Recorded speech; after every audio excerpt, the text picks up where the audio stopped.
Bueno, iniciemos, ahora sí. ¿Por qué les pongo esta imagen? Esto es tal vez un dato característico de que realmente a lo largo de la historia la dislipidemia se conocía como una enfermedad dermatológica. De hecho, hay datos, por ejemplo, ahí si vemos la Mona Lisa, tenía un santelasma ahí que tapó la imagen de la esquina y un santoma. Si uno se pone ahí a ver datos curiosos y se dice que esta mujer falleció de forma temprana de enfermedad cardiovascular. Fue hasta 1985 que ya se empezó a descubrir la asociación con lipoproteínas, con el receptor de LDL y con eventos cardiovasculares como tal. Y realmente se trata de estas lipoproteínas. No sé si va a estar ahí cortado siempre o se puede ahí ajustar el... Pero bueno, realmente estas lipoproteínas, quiero que tal vez todos sabemos, ¿verdad?, su conformación, de que a mayor tamaño, mayor conformación de triglicéridos y a menor tamaño, usualmente mayor aterogenicidad. Pero si vemos, a partir de esta línea roja que les dibujé acá, todas las partículas a su derecha realmente son aterogénicas, no solo el LDL. Desde el VLDL, IDL, LDLs, todas estas partículas realmente me van conformando un riesgo aterosclerótico para un paciente en general. Entonces, tengamos en cuenta toda la cascada de lipoproteínas y a la hora que vamos a ir manejando esto. ¿Y por qué hablamos de riesgo cardiovascular? Esto es una portada de la revista Times del 2003, donde aparte de la ocupación de Irak, que claramente era importante, y realmente vemos que lo más importante para ellos fue que de 1 de cada 3 mujeres se morían de enfermedad cardiovascular. Y esto fue en 2003. Ahora en 2026, 35% de las mujeres se mueren de enfermedad cardiovascular, 1 de cada 3. O sea, realmente no ha cambiado mucho a pesar de todos los avances que hemos tenido.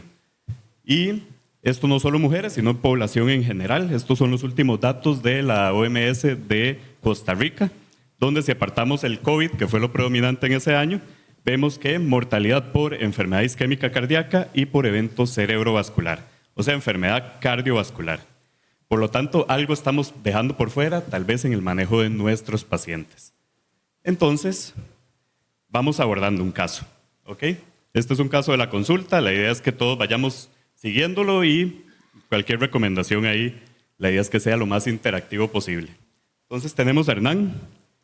Hernán tiene 56 años, es negociante, tabaquista activo, dice que un par de cigarrillos al día. Su padre falleció a los 58 años de un infarto. Dice que camina durante el trabajo, tiene mucho estrés, obvio, dirige el mejor equipo del país. Es diabético, de reciente diagnóstico, y dislipidémico. No sabe desde hace cuánto, le dijeron que padecía del colesterol. De tratamiento, Hernán tiene metformina, 500 miligramos TID, y rosuvastatina, 10 miligramos. Hernán pesa 95 kilos, mide 1,75, un IMC de 31, una presión arterial 130/85, y al examen físico tiene obesidad abdominal, acantosis nigricans, y trae un fondo de ojo que describe una retinopatía no proliferativa leve. Un paciente que se acaba de diagnosticar con diabetes. ¿Ok? Veamos los laboratorios de Hernán. Entonces, tiene una glicemia en ayunas en 180, una glicosilada en 7.9 y tiene una creatinina en 1.39 para un aclaramiento de 63 ese minuto con una relación albúmina-creatinina de 75. Hasta ahí que les llama la atención de los laboratorios. Bueno, glicosilada muy fuera de metas, ¿verdad? De lo que esperaríamos. Lesión de órgano blanco, vemos que ya tiene retinopatía y en este caso tiene albuminuria, o sea, ya tenemos datos de enfermedad renal diabética como tal. El perfil de lípidos, que es lo que nos trae acá. Colesterol total en 292, un HDL en 64, LDL 172 y triglicéridos 271. Y tiene una PCR en 3.4, o sea, es un paciente que está inflamado ya. Tal vez que les llama la atención de ese perfil de lípidos, todo está mal.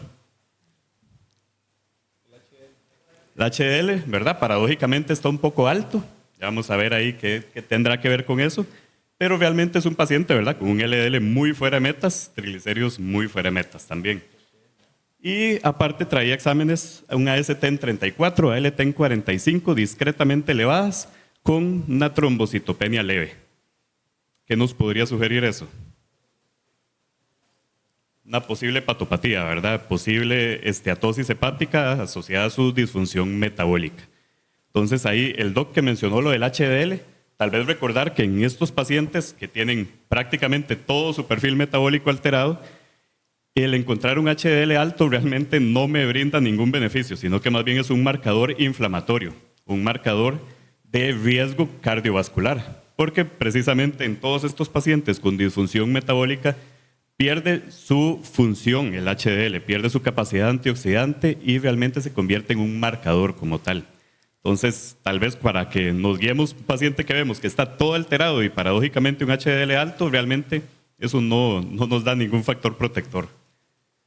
Y bueno, ¿cuál sería el primer caso el primer paso a realizar con Hernán? Llega a nuestra consulta y vemos que tiene de todo prácticamente, ¿verdad? ¿Qué sería como lo primero para ordenarnos?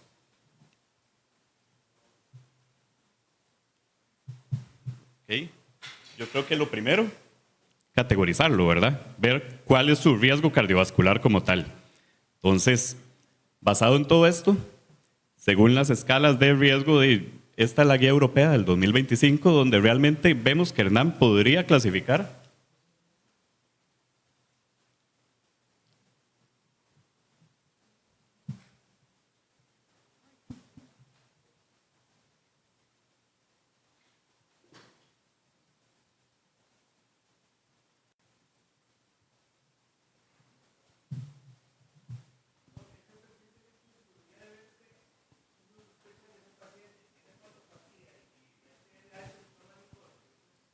Es una posibilidad, habría que descartarlo, ¿verdad? Conociendo a Medford, probablemente sí.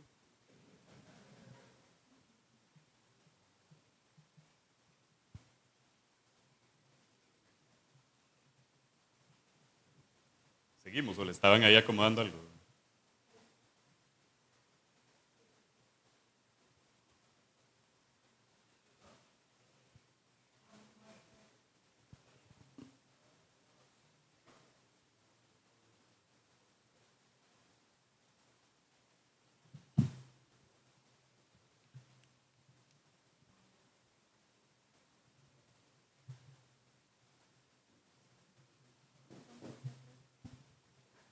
Seguimos.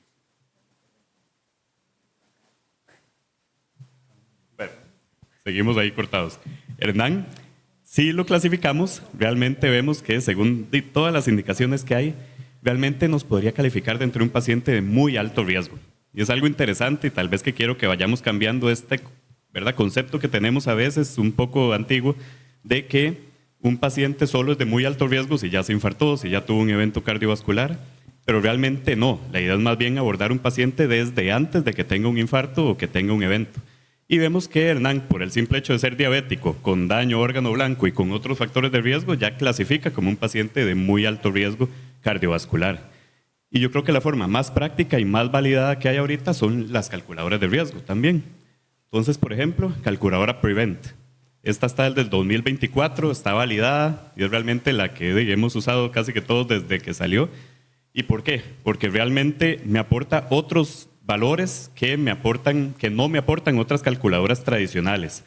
Por ejemplo, vemos que, bueno, no vemos, pero el Prevent me aporta edad, presión, valores de colesterol, donde realmente son valores que están en todas las calculadoras, pero me incluye otros valores que tal vez no son incluidos en las otras tradicionales, como glicosilada, albuminuria, tasa de filtración glomerular, entre otras que realmente me dan un aporte clínico del riesgo cardiovascular del paciente. Y si leyeron las guías que salieron hace poco, del 2026, realmente lo que recomiendan las guías es usemos Prevent para todos estos pacientes, calculemos el riesgo cardiovascular e incluso antes se manejaba un riesgo alto de más de 20%, las guías ahora son más estrictas, lo bajaron a 10% como un riesgo alto. Entonces vemos que cada vez va siendo más intensivo el manejo de un paciente con dislipidemia. Bueno, genial, ya. Y de hecho el Prevent o las calculadoras de riesgo como tal, se ha visto que tienen relación no solo con predecir eventos clínicos, sino también en este caso, y como les mencionaba, cada vez la idea es agarrar un paciente antes de que tenga un evento. Prevent se relaciona con scores de riesgo de aterosclerosis subclínica como score de calcio, por ejemplo, donde vemos que todos los que tenían más de 20% de calculadora de riesgo, hasta el 50% ya tenían un score de calcio mayor a 100, o sea, ya tenían aterosclerosis calcificada. ¿Y esto por qué es importante? Tal vez han visto esta escala, que es la del riesgo cardiorrenometabólica, donde podemos clasificar un paciente con un global de todo su riesgo, y vemos de que incluso Hernán calificaría como un estadio 3, una aterosclerosis subclínica. O sea, un paciente que ya sabemos de que probablemente tenga una placa ahí esperando tener un evento. Donde vemos que el simple hecho de tener un alto riesgo con calculadoras de riesgo ya clasifica como en este estadio. Y esto es lo que les mencionaba. Tratemos de cambiar ese paradigma de prevención primaria, prevención secundaria.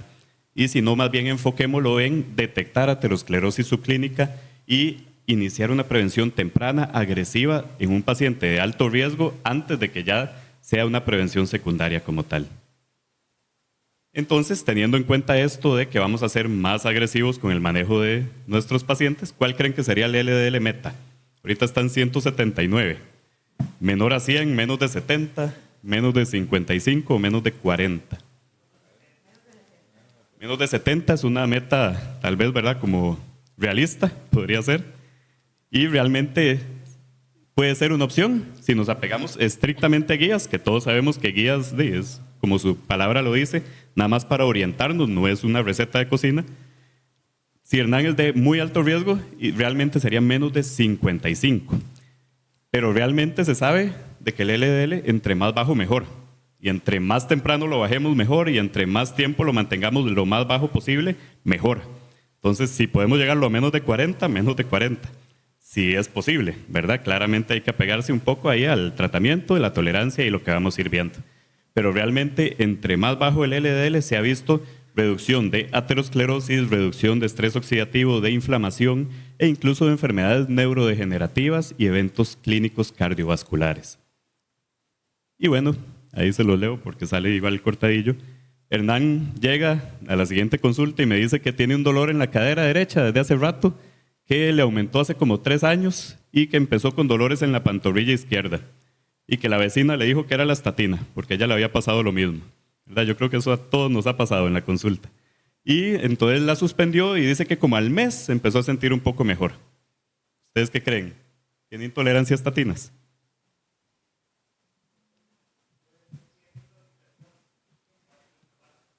Realmente sí, ¿verdad? Habría que descartar otras enfermedades asociadas y yo creo que por las características tal vez ninguno o le restaríamos importancia a que sea realmente por la estatina.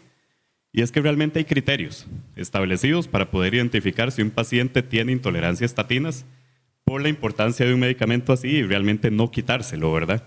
Donde realmente un paciente que tenga intolerancia a estatinas es aquel que ha probado al menos 2 estatinas diferentes, que sabemos de que tiene una mialgia confirmada, ya sea por CPK o por otros estudios, descartar otras causas, como dijo el doc, y descartar, por ejemplo, otras patologías asociadas como enfermedad neuromuscular, déficit de vitamina D, hipotiroidismo, entre otras. Incluso hay scores, donde uno puede ir sumando según la probabilidad de que un paciente tenga intolerancia a estatinas, donde vemos que realmente cómo es el dolor de las estatinas. Es un dolor simétrico, bilateral, que realmente inicia pronto. Prácticamente le damos la estatina y empieza con el dolor y prácticamente le quitamos la estatina y se suspende el dolor, ¿verdad? Es muy asociado al medicamento. En el caso de él duró más de un mes en quitarse, llevaba ya años en evolucionar ese dolor. Entonces va causando más, ¿verdad? Con claudicación intermitente, con tal vez alguna patología ya neuropática, otras cosas que tal vez no se relacionan tanto con la estatina como tal. Y bueno, ya sabemos a dónde lo queremos llevar, sabemos que queremos bajar el LDL. ¿Qué haríamos? Le aumentamos la ROSU a 40, está con ROSU 10, ROSU 20 más ezetimibe, atorva más ezetimibe, o dejamos una estatina de alta intensidad y le agregamos ácido bempedoico. Genial combinación, ROSU y ezetimibe.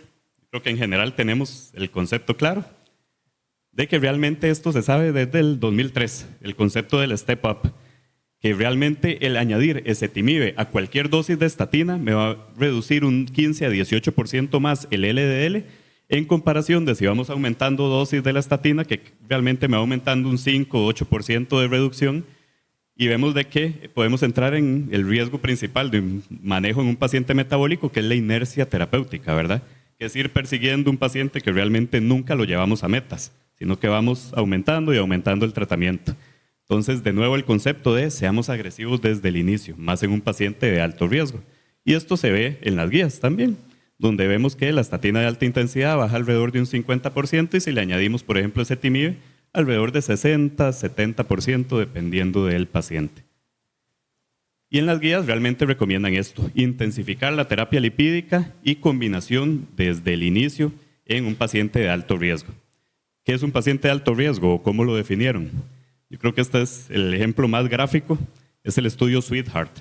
Eran más de 18,000 pacientes infartados, revascularizados, que se aleatorizaron después de su evento cardiovascular a recibir solo estatina, a recibir estatina más ezetimibe de forma tardía, o sea, le añadieron ezetimibe de forma tardía, que es la línea azul, y a empezar ezetimibe de forma temprana, que es la línea verde.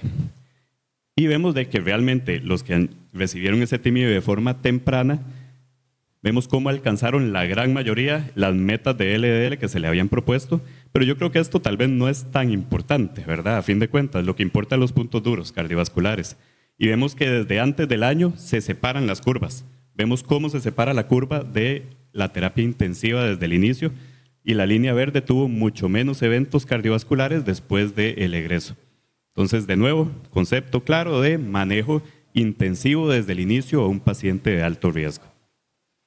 Y esto, de hecho, lo recomiendan las guías, manejo terapia dual en pacientes de alto riesgo y muy alto riesgo como tal. Sigamos con Hernán, entonces. Sabemos, 56 años, tabaquista, ya tenemos que tiene su enfermedad renal diabética, su antecedente heredofamiliar, alto riesgo cardiovascular y ya lo clasificamos como una enfermedad aterosclerótica subclínica y probable más LD, que es la esteatosis hepática asociada a disfunción metabólica.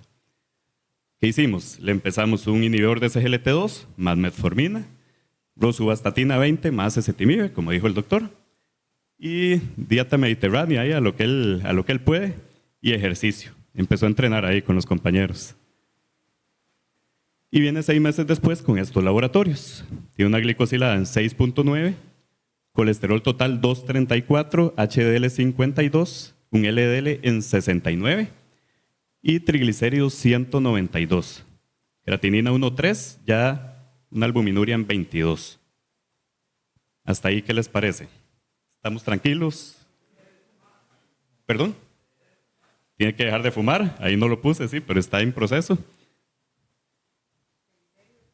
Triglicéridos siguen altos, ¿verdad? Eso es algo que tal vez siempre nos debería llamar la atención en un paciente que ya estamos prácticamente llegando a metas, ¿verdad? El LDL, como habíamos dicho, tal vez 70, tal vez 55, dependiendo del riesgo. ¿Y cómo sabemos qué tan agresivos tenemos que ser? ¿Qué otras medidas me podrían aportar algo de datos en Hernán?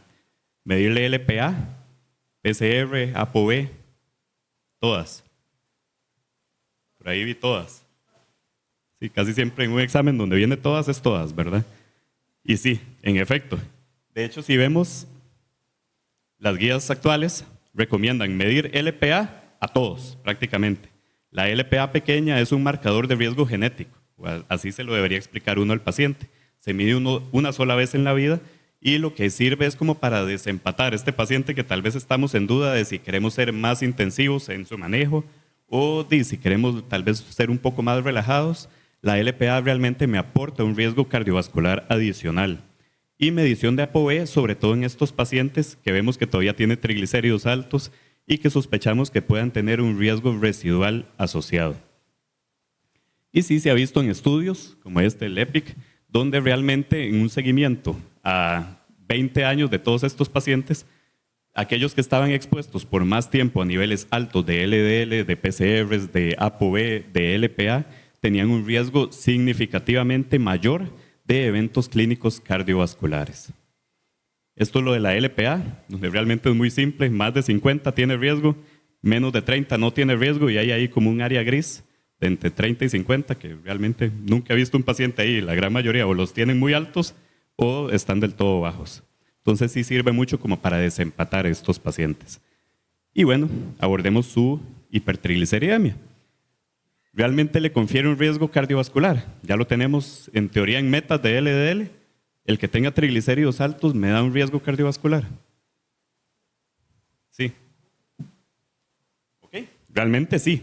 Si vemos epidemiología, este es el estudio de Copenhague, que es tal vez el más grande que hay de eventos cardiovasculares, donde vemos, bueno, ahí quedó cortadillo igual, pero vemos de que realmente a mayores niveles de triglicéridos, en la gráfica de la derecha, mucho mayor el riesgo de infarto de miocardio, de muerte cardiovascular, de eventos cerebrovascular y de estenosis aórtica. Entonces, realmente, epidemiológicamente, sí, paciente con triglicéridos más altos, más riesgo cardiovascular. Igual, en la cohorte de Utrecht, más de 9,000 pacientes seguidos, donde se vio que aumentar una unidad logarítmica de triglicéridos, que eso es duplicar el valor, de forma independiente de los niveles de LDL, de HDL y del tratamiento lipídico, sí se asoció con mortalidad cardiovascular, con infarto y con eventos cerebrovasculares. Y tal vez, ¿cómo explicamos esto? ¿Cómo le explicamos a alguien que no entiende qué es el riesgo residual o qué es el riesgo que me aporta tener triglicéridos altos?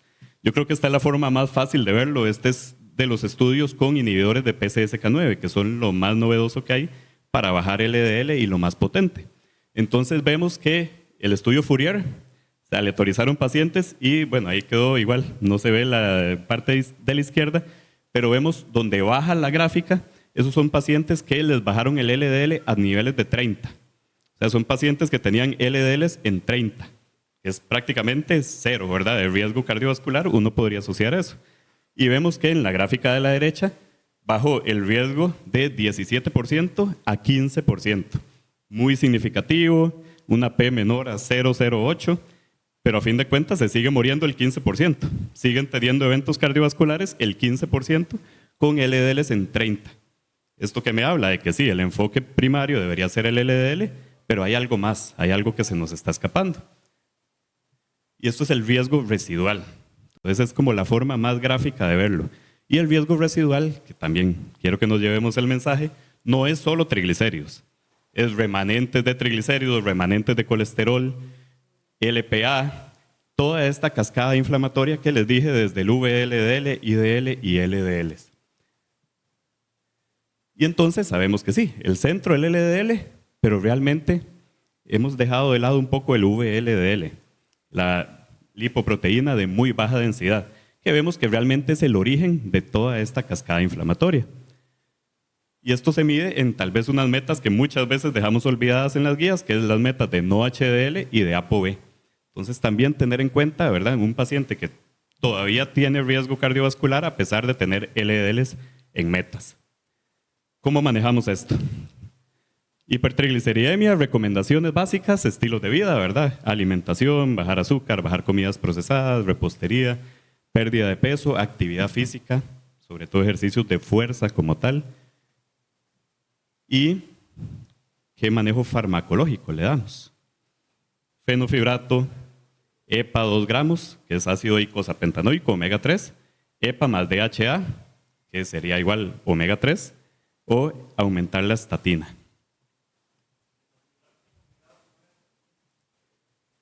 Puede ser una opción, ya vamos a ver ahí los estudios. ¿Alguien más ahí qué opina? EPA es una opción también, ya vamos a ver. Entonces analicemos, fibratos. El estudio pivotal, que es el FIELD, estudio del 2004, donde se vio que realmente pacientes aleatorizados, alrededor de 9,700 con diabetes, a recibir fenofibrato o placebo. Dato curioso, en 2004 eran pacientes sin estatina, ¿verdad? Entonces eran pacientes de que realmente cualquier fármaco que uno le diera iba a haber mejoría. Y vemos de que en efecto, pacientes con HDLs bajos, con triglicéridos altos, sí hubo reducción de eventos cardiovasculares con fenofibrato. Entonces, tener en cuenta el estudio pivotal que fue en 2005. Cuando se intentó replicar este estudio, en el estudio Prominent, que fue con pemafibrato, igual ahí quedó cortadillo, pero eran alrededor de 10,000 pacientes diabéticos, prevención secundaria, la gran mayoría, pero esto sí con metas de LDL con estatina. Ya todos con estatina se les agregó pemafibrato. ¿Qué pasó? Y vemos de que realmente no hubo diferencia, no hubo separación de curvas en cuanto a mortalidad cardiovascular, en cuanto a eventos clínicos y en cuanto a MACE. Y si analizamos los datos, aquí es donde quiero igual recalcar el mensaje. No es los triglicéridos, es toda la cascada de partículas aterogénicas. Porque si vemos, pemafibrato me bajó un 31% los niveles de triglicéridos en estos pacientes. Pero si analizamos la gráfica de abajo, no bajó ni el no HDL y más bien aumentó el ApoB. ¿Esto qué me quiere decir? De que realmente lo que hizo fue convertirme esos triglicéridos en probablemente otras partículas aterogénicas. O sea, a pesar de bajar los niveles, realmente no impactamos el riesgo cardiovascular del paciente. Y analicemos la otra opción. Omega 3. ¿Qué es la diferencia de los omega 3, verdad? Nada más como para tener en cuenta, son ácidos grasos que están presentes la gran mayoría en la dieta de forma escasa. Y vemos de que realmente los que más impactan en eventos cardiovasculares o bueno, en general en la salud es el EPA, el ácido eicosapentanoico, y el ácido docosahexanoico, que es el DHA. Se sabe que el DHA está más presente en retina, en cerebro, en cascadas inflamatorias, mientras que el EPA está más que todo en endotelio y en corazón. Y analicemos entonces el omega 3, ¿dónde actúa? Actúa justamente en la síntesis hepática del VLDL. Entonces, realmente, si de forma fisiopatológica lo analizamos, fibratos me actúa a nivel de la síntesis de ApoC3, que esto me estimula la degradación de los VLDLs. ¿Pero se degrada en qué? En otras partículas aterogénicas. Mientras que omega 3, fisiopatológicamente de nuevo, me actúa a nivel de la síntesis como tal. O sea, evitamos desde el inicio la cascada aterogénica. Y esto tiene múltiples estudios. Este salió recientemente en la revista de aterosclerosis, que realmente si analizamos por espectrometría de masas las lipoproteínas, vemos que el VLDL como tal es hasta 11 veces más aterogénico que el LDL. Lo que pasa es que es mucho menos prevalente, alrededor de un 0.02%. Pero realmente se sabe que son partículas que deberíamos impactar desde el inicio. Y bueno, esto es fisiopatológicamente. Realmente tiene sentido, tiene impacto en estudios clínicos. Y tal vez les traigo los tres principales. Estudio JELIS, alrededor de 10,000 pacientes en Japón, aleatorizados a recibir EPA más estatina versus estatina en monoterapia. Pacientes igual con estatinas, con LDL en metas, de prevención secundaria la gran mayoría, y vemos de que hubo realmente reducción significativa de eventos clínicos, tanto en prevención secundaria como en población total. Estudio REDUCE-IT, que fue tal vez el que vino como a cambiar el paradigma en cuanto a manejo de este riesgo residual. Este estudio fue publicado desde el 2016, y realmente lo que se encontró fue que al aleatorizar pacientes a recibir EPA, ácido eicosapentanoico, versus placebo, en pacientes ya en metas, se documentó una reducción de riesgo significativa de alrededor del 25% de MACE, o sea, de todos los eventos cardiovasculares. Y tal vez el dato más importante, que no lo puse ahí, es el NNT. No sé si alguno ha visto en los estudios, ¿verdad? Uno a veces se queda como con la estadística que sale en los cuadritos, pero el NNT realmente es lo más significativo, es el número necesario para tratar. O sea, ¿cuántos pacientes tenemos que tratar con un fármaco para reducir un evento clínico? Este fue de 21. O sea, a 21 pacientes que uno le dé EPA, disminuye un evento cardiovascular. Realmente es incluso menor que el número con estatinas, por ejemplo, o incluso con aspirina. Y vemos de que realmente hubo reducción de todo, de infarto de miocardio, de evento cerebrovascular, de mortalidad cardiovascular en general y mortalidad por cualquier causa. Entonces el EPA sabemos de que actúa a nivel endotelial. Me aumenta la síntesis de óxido nítrico, me disminuye factores inflamatorios, es vasodilatador, me disminuye la agregación plaquetaria. Y realmente, si unimos EPA y DHA, tenemos efecto antiaterosclerótico y otros efectos inmunomoduladores a nivel de manejo de grasas, como por ejemplo la esteatosis hepática, neurodegeneración, entre otros. Y bueno, tal vez para los que han leído ahí las guías actuales del 2025 del Colegio Americano de Endocrinos, Esto llamó mucho la atención, ¿verdad? Que fue la sugerencia de justamente eso. En pacientes con hipertrigliceridemia y riesgo residual, usar omega 3. Lo recomiendan de primera línea. Y recomiendan usar EPA, pero no EPA más DHA con una evidencia baja. Y es que la evidencia se basó en el estudio STRENGTH, que fue el que faltaba de los estudios pivotales. El estudio STRENGTH fueron 13,000 pacientes aleatorizados a recibir EPA más DHA en combinación y vemos que de la misma dosis, o sea, 2 gramos de EPA, 2 gramos de DHA, exactamente igual, versus placebo. ¿Y qué pasó? No hubo diferencia, no hubo separación de las curvas. ¿Cómo explicamos esto? Porque en Reduce It sí y en Strength no. De nuevo, no es los triglicéridos. Si analizamos, vemos que ambos redujeron alrededor de 46-44% triglicéridos, pero en Reduce It se bajó ApoB, Strength no. De nuevo, lo que importa es toda la cascada de partículas aterogénicas. Entonces, ¿realmente es que la combinación no funciona para riesgo residual? ¿O será que se nos está escapando ahí algún detalle? Yo creo que la clave es esta, ¿verdad? Como les mencionaba, el EPA es lo que me actúa a nivel endotelial, lo que me disminuye eventos clínicos. Entonces, lo que importa realmente es la concentración de EPA, no tanto si está en combinación, no tanto cómo lo dé uno, sino que alcancemos realmente la concentración adecuada de EPA. Y esto yo creo que igual la forma más clara de verlo es en este estudio, que fue el estudio INSPIRE. Fueron alrededor de 980 pacientes infartados, revascularizados, que se aleatorizaron igual a recibir EPA, DHA, y se les midió niveles en sangre de EPA y DHA. ¿Qué se encontró? Que los que tenían una relación de EPA sobre DHA mayor a 1 pasaban mucho más tiempo sin un evento clínico, sin un infarto, sin un evento necesario de revascularización. Por lo tanto, no importa si es en combinación, lo que importa es asegurarnos de que le estamos dando más EPA, más ácido eicosapentanoico a un paciente que DHA. ¿Cómo nos aseguramos de esto? Se pegó. Ya. Realmente dándole un fármaco que me asegure pureza, me asegure consistencia, que tenga eficacia aprobada por FDA y que me demuestre realmente la concentración que le estamos dando de EPA. Por ejemplo, asegurarnos que le damos 460 miligramos de EPA y vemos la relación mayor a 1 respecto a DHA, en comparación con otras que tal vez, ¿verdad?, no me dan esa seguridad o esa consistencia clara.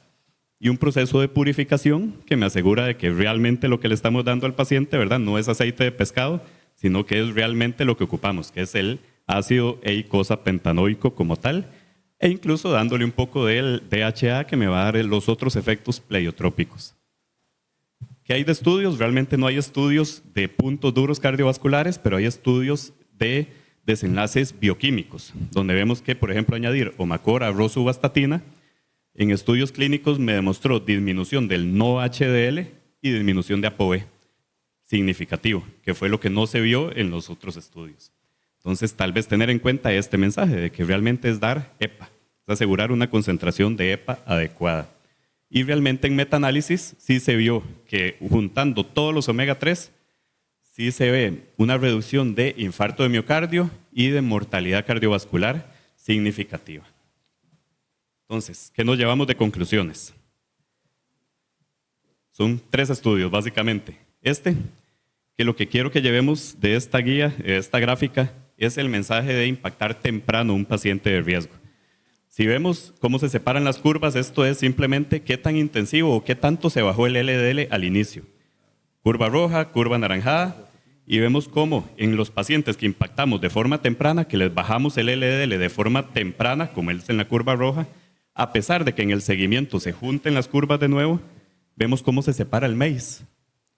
Vemos cómo hay mucho menos eventos clínicos en los que le bajamos el colesterol desde el inicio, en los que fuimos intensivos desde el inicio. Y esto es lo que se llama un legado metabólico, como lo conocemos en diabetes, de que entre más rápido impactemos en un paciente metabólico, más rápido vamos a evitar eventos. Y esto se sabe desde estudios, por ejemplo, el Cardia, pacientes desde 18 a 40 años, o sea, pacientes jóvenes que nadie consideraría darle un medicamento. Vemos cómo entre más exposición tenían a remanentes de triglicéridos, a LDL, a ApoB, mayor era el riesgo acumulado de eventos clínicos después de los 40. Entonces, de nuevo, impactar temprano. Si es un paciente de riesgo, tratemos de ser lo más agresivos posibles. Y recordar los efectos del omega, donde realmente me actúa en prácticamente todo, enfermedad aterosclerótica, inflamación, manejo del lipídico en general. ¿Y qué quiero que nos llevemos de mensajes finales? Entonces, clasificar al paciente desde que llega, ordenarnos en cómo vamos a manejar al paciente, clasificarlo según su riesgo, y tanto factores tradicionales como no tradicionales. Ya vimos que nos aporta, por ejemplo, el LPA, la PCR, el ApoB. El LDL, entre más temprano mejor, como vimos, entre más bajo y por más tiempo lo mantengamos así, mejor. Y este concepto de legado metabólico que cada vez está más presente. Utilizar omega 3 aprobados por FDA que me demuestren consistencia, pureza, y recordar que el EPA es para riesgo cardiovascular, que en su ausencia de molécula sola se puede usar en combinación, pero asegurándonos dar más de 1 gramo de EPA y más relación de EPA sobre DHA. Y recordar que el EPA y DHA también me disminuye triglicéridos y me da efectos adicionales, como vimos. Y este que tal vez es el mensaje clave, cambiemos el enfoque de riesgo residual. La meta tradicional era bajar triglicéridos, ya vimos que no, que eso realmente no tiene impacto. Lo que hay que bajar es remanentes de colesterol, no HDL y ApoB, toda la cascada aterogénica como tal. Y todo entre más temprano lo hagamos, mejor. Muchas gracias.